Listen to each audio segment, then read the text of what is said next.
Congress party के राष्ट्रीय महासचिव और कम्युनिकेशन इंचार्ज जयराम रमेश का कहना है कि 3 चरणों के मतदान के बाद स्थिति काफी कुछ साफ हो गई है। उन्होंने कहा कि नरेंद्र मोदी अब निवर्तमान प्रधानमंत्री होने जा रहे हैं। जयराम रमेश ने कहा कि ये चुनाव ऐतिहासिक होगा और सत्ता में गठबंधन की सरकार आने जा रही है। उन्होंने कहा कि 3 चरणों में ही सब कुछ साफ हो गया, अगले चरण में गठबंधन बहुमत में पहुंच जाएगा। उन्होंने कहा 19 अप्रैल के पहले दौर के बाद यह बहुत स्पष्ट हो गया था, दक्षिण में भाजपा साफ, उत्तर में भाजपा हाफ। 27 अप्रैल को दूसरे दौर के बाद ये और भी स्पष्ट हो जाएगा कि पूरे दक्षिण भारत में बीजेपी का पूरी तरह से सफाया होने जा रहा है और भारत के उत्तर और मध्य भाग में 2019 में इसकी संख्या आधी रह जाएगी।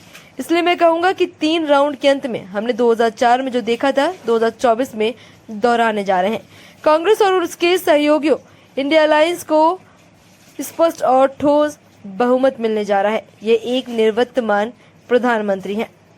पार्टी के वरिष्ठ नेता राहुल गांधी ने भी इस तरीके का बयान देते हुए कहा कि यूपी समेत सभी राज्यों में बीजेपी की हार तय हो चुकी है और देश में कांग्रेस के नेतृत्व में नई सरकार बनने जा रही है। दूसरी तरफ बीजेपी नेताओं का कहना है कि उनकी पार्टी को जनता स्पष्ट बहुमत देने जा रही है। पार्टी अब तक हुए 3 चरणों के मतदान में तेजी से आगे बढ़ रही है। कई सीटों पर पार्टी उम्मीदवारों को भारी अंतर से जीत मिलना तय है। कांग्रेस महासचिव जयराम रमेश ने प्रधानमंत्री मोदी की नोटबंदी के कदम की आलोचना करते हुए कहा कि नोटबंदी पूरी तरह से विफलता थी।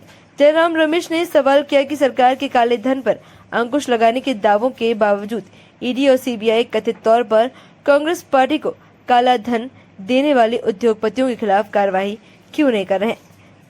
जयराम रमेश ने पिछले दशक में मोदी की आर्थिक नीतियों के सबसे बड़े लाभार्थियों के रूप में अडानी और अंबानी का जिक्र करते हुए पीएम मोदी पर बहुत घबराए हुए होने और अपने सबसे करीबी दोस्त पर भी हमला करने का आरोप लगाया है।